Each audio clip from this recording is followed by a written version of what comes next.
Welcome to Shed Talk, episode 5. Just got back from MXSTORE. Today we shot a video for their YouTube channel, 5 essentials for adventure bike riders. So good day, we went through certain things for adventure bike riders and some products that they offer there. So check it out, follow MXSTORE on YouTube and check out what we had to do. So today we're going to do a bit of a combo. We're going to give you some lessons for free on riding position on the bike and just go through a couple of products of what I've got here in the shed I'd like to share with you. So firstly, one thing I'd like to share with you is my Garmin Inreach Mini. So we put these on the MXSTORE feature we did today. This is what I use for my emergency. So 24-hour, 7-day a week, you can hit the emergency button, the SOS button, to get emergency help. But where it was really helpful for us was when we did Cape York last year, we went through a few areas where we had no phone reception. So we could still text our daughters and let them know where we were, etc. I only use probably 10% of the features of this unit. But yeah, absolutely fantastic device. They recommend carrying it on you, not on your bike. That is, I normally clip it to my tank bag, but I think what I'll start doing is clipping it to my jacket. I see a lot of other adventure bike riders do that. So yeah, Garmin Inreach Mini, I bought that through one of the online camping centers. I think it was like $350 or something delivered. It does have a subscription fee. The fee that I'm on is $22 a month, but you can pause it at any time if you want. So example, we went to the Cape, we paid $22 for the month, then we got back. I wasn't riding for a little while, so I paused it. So yeah, Garmin Inreach Mini, great product. Sits there in the workshop. This week I shot a video yesterday on the KX450, which was fun. It was great to get back out riding again. I actually did 3 motos. That video will go up sometime around when this one goes online. It's taking a long time to upload. I actually shot it in 4K, so it should come out as really good resolution. I'd encourage you to watch it. It's just me going around the motocross track, but you'll get to experience what a ride day is like. So going out to the track, you'll see I'm riding to the track. I do my moto, I stop, I have a breather, I check my heart rate, etc. So I think you'll find it entertaining. There's no music, there's no, there's nothing in it. It's just me riding the motocross bike, but you'll get to see and experience what that is like. I filmed 2 motos. I actually did 3, but I just filmed 2 of them. So they're in entirety on that video. So I hope you enjoy that. One little thing I'm going to mention here, if you see me around anywhere, if you see me out riding, and I've had quite a few people come up and say g'day, grab one of these. So Old Man Speed stickers. Make sure you come over and say g'day and I'll give you one of these stickers. I normally carry a wad of them with me in my tank bag. The other day, don't know if you follow me at all, but there was a guy riding a T7. I reached out and handed him one down the road while we were going past. I thought that was pretty cool. So yeah, get in touch, grab one of these if you want, and yeah, just come and say g'day. What I'm going to talk about now is I bought some new tires for my motocross bike. So yes, I get a little bit of support from my friends at Monza Imports, who are the importers for Midas Tires. I'm actually going to try them on their motocross bike as well. I ran a front and rear on my KTM 450. So I've ordered, and they've turned up. I've got these. So have a look at these beasts. So I bought 2 rear, 1 front. These are a medium terrain tire. Medium, I think they're medium to hard terrain, so they should be quite long lasting. Yeah, can't wait to give them a crack. So I'll do like a tire review on them. At the moment, the KX has the brand new Dunlops on it that it came with. So I'm going to grind those things down first before I swap tires over on the Kawasaki. So yeah, what I might do now is I'm going to go straight into giving you some free tuition. So now what I'm going to show you is something I've actually worked out on the road. So I'll just move these tires out of the way. So what I've noticed is when I instruct a lot about standing, how to stand on the bike. But I had to pull apart how is the process of actually standing up. So it's easy enough to say stand up, but being a taller rider, it uses a lot of energy, the transition from seating to standing. And when I was off-road racing, that was one thing that really wore me down, was the constant up and down. So I had to analyze how the hell do I stand up on the bike. So I'm going to give you a lesson on that now.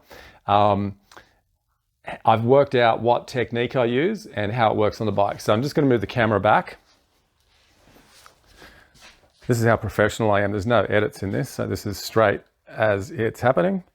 Let me just line the bike up. Okay. So you got a pretty good view of the bike there. Right. So it's up on the center stand. Hopefully the audio is a bit better today too. I've actually got a mic on me today. So everyone's heard me harp on about your body position. One thing I will show now is for people that haven't watched, if you suffer lower back pain, it's usually because your hip, your pelvis is rolled backwards. And when your pelvis is rolled backwards, the lower part of your spine curves out, which means your stacking or your vertebrae on the inside edge becomes inflamed, you get pain. So what I basically do and teach people at my schools is, if that's my pelvis, if I roll my pelvis slightly, okay, this part of my back goes straight and it takes the pressure off the inner edges of my spine. So whether I'm riding for 5 minutes or 5 hours, this is what I constantly tell myself. I constantly tell myself, don't slouch, sit up straight. And the sitting up straight motion is generated in the pelvis. In this part here, tips of your pelvis, you just rock it forward a little bit. All right? So that gives me a nice straight back. Hands on handlebars. What I always talk about as well is don't let your elbows sag. The reason for that is if you have to brake suddenly and your elbows are in that position, so that's just my standard seated riding position, you're actually already braced for absorbing G-forces if you're braking really hard. So I've done this with experimenting on my videos. You'll see that I push on people's back and you can't collapse them in that position. So the stronger you are here, the harder you can brake in a straight line if you have to pull up in a hurry. Right, let's move on to this standing procedure. So this is what I've worked out. If you stand up from here and use all legs, already that is straining through my knees and legs. So this is what I worked out the technique is. And have a crack at this. You may be doing it already. So what I do is I lean right forward, okay? I come right forward. So even if my tank bag's here, I'll lean onto the tank bag. Now my body weight is over my center of gravity. And then it's such an easy push up with my arms and my legs. Okay? So I lean right forward. I push up with my arms and legs at the same time. And then straight away, my knees go back. Okay? And then if I'm just going along a road, a fire road, I would probably be in that sort of position and leaning forward a little bit there with my arms still slightly bent. So I hope that helps some of you out there. That is such an easy technique. And I use the same technique when I sit. So I'll go through it again. So I'm about to stand up, I lean forward and come up in one motion. Then when I sit, instead of just plonking down and carrying all that load through my legs, I can actually lean forward and sit down the same way and then push my shoulders back. Okay, so I'll go through it again. When I'm up, I lean forward, I sit down, and then I push back. And it literally takes all the pressure off this part of my leg. Now, someone else I was talking to about this yesterday, who I am going to get on my channel and do some adventure bike stuff, is Stephen Gall. So for you Aussies that are my age, you know who Stephen Gall is. He's due for double knee replacements. So both his knees are shot. He's had a hip replacement, still rides moto. I'm riding moto with him next Thursday. I was talking to him about this procedure. He said this is exactly what he does. He didn't even know that he was doing it himself. But now that we were talking about it, he goes, that's what I do. I lean forward, push up with my arms and my legs to take the pressure off his knees because he doesn't have that much strength in his knees.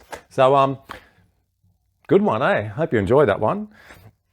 While I'm here in this position, I'm just going to move the camera down to my feet. I want to show you something. I get asked a few times about what do I do? How do you change gears? So let's put this down here. Rightio. So we're looking down at my foot peg area. Okay, so when I'm in a seated position, I'm always that position there on my toes. The reason is, if my feet are in here, it actually drives my knees in. If I sit like a duck, my knees come apart and I have no connection to the bike in here. So on this section here, my knees are now just automatically locked into the bike. Now, to change gears, How am I going to change gears with my foot back here? Okay, when I'm seated, all I do is I move my foot. Okay, so I move my foot to change gears. Okay, makes sense? And on these big bikes, you're not changing gears all that often. If you're on a dirt road, the other day, went for quite a long ride,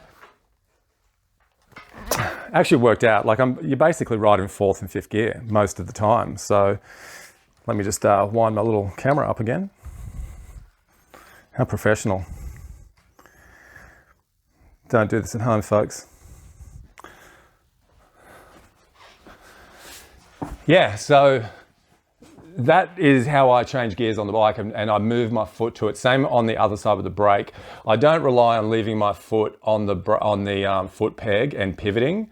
And actually, if you look at it, if you did that, your toes are nearly down towards the ground. So the way I do it just works a lot better. I also do that on my motocross bike as well. I actually lift my foot off the foot peg to lift gears. Now, funny thing with that, if you watch my video on my 450, 90% of that track is in third gear and I don't change gears. There's two big straight sections. I click fourth on those two straights. It goes up a hill, over a step over jump, right-hand corner, jump down a hill, and then I click into fourth gear. The rest of that track is third gear. So I'm actually only doing on that entire motocross track, I do 2 upshifts and 2 downshifts. That's it. So on these bikes, when I'm on a dirt road, I'm literally in fifth gear 90% of the time. If I come to a hill, I might tap back to fourth gear, but it's not a constant going through the gears. Let the bike talk and let the bike, use its power that it has. So what I'm going to do now is talk about what I've got coming up. I did promise to do a video this week on camping. It didn't happen. We had young Braden Urbacker's funeral on Wednesday, and I'll call it a service because it wasn't so much a funeral, it was a celebration of young Braden, and I think there was about 900 or something people there. It was a huge turnout. So that made timing a little bit difficult this week to do anything, so obviously that was priority to go to Braden's funeral. So I attended that. Next week, I think I might have a clear week, so I'll get out for at least a 1-night camp, if not a 2-night camp on the bike, and show you all my camping equipment. What I'm going to do is do a trip where I actually break apart. I've had a few people ask this, break apart all the stuff that I'm actually using, not just sort of briefly show it. I want to show you in detail what I use. I'm also going to try and mic myself up because there's one really good hill challenge out there, and I'd like to talk that through as I'm doing it with you, so I can sort of give some instruction along the way. Actually, do you just want to do me a favor? Jump into my comments and tell me what your opinion is. So I am a professional motorcycle coach. That's what I do. But I don't want to be the know-it-all that feels like they're just blabbering and saying, oh, this is what you got to do and that's what you got to do. I don't like being that guy. So I'd much rather some honesty from you guys and say, I like the tuition, or mate, can you just show us riding? I'm really open to that. So jump in the comments below and engage. Let's have a conversation about that. If you want instruction, mate, I can roll out a video every single week on braking and hill climbs and downhills and everything. So if there's an interest in doing that, I will do that. No problem at all. And it's not just me being a bike rider. I am a coach. That's what I do pretty much for a job. One little thing I am going to touch on is there's a video out recently on power sliding and adventure bike. It really annoys me when I go out on these beautiful, nice roads and every single corner is a power slide. I get enough thrills on the motocross track. I don't need to do it out on public roads on this bike. Occasionally I might do one just for a bit of fun, but again, referencing Stephen Gall here, we were talking about it yesterday. There is nothing more pleasurable than carving a corner where there is no power slide and there is no brake slide. So if you're power sliding, your wheel speed is faster than the ground speed. That's pretty much it. So if I want to break a power slide on this bike, I will weight the inside peg that pushes the bike away from me and I'll hit the power. So that will break traction. That's how I power slide. If I want to corner really nicely and just an amazing feeling is, I will match the ground speed with my tire speed, so I will get no slippage. and I'll weight the outside pegs so heavily that all my weight is pushed on the inside edge of my tire. And if you watch my tutorial on figure eights and circle work, it's that technique. So when you're going around a corner doing 80 or 90 kilometers an hour and you're using that technique with no power slide, that is very cool.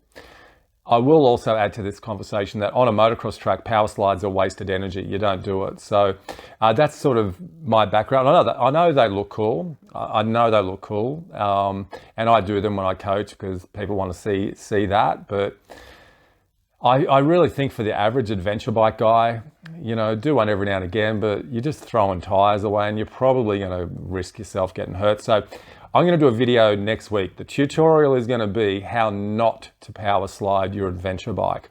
And I'm going to show you how you can remain in control in a standing position around a corner and absolutely track these bikes to make them handle how they should. So that's just my take on that. So great video. I'm sure a few of you will know the video I'm referring to. It's an amazing video and the rider is an incredible rider. I just don't think it's overly applicable to most of us adventure bike riders. So I kind of like to keep it a bit more real for everyone and show you how to stay safe and enjoy your ride more. So look, that's it for this week. Next week, I will roll out a camping video if it doesn't rain. I will do a tuition video on how not to power slide. And my camping video will include some riding tuition and camping tips and what I use, etc. So hope you enjoyed that video and we'll see you next episode. Catch you later.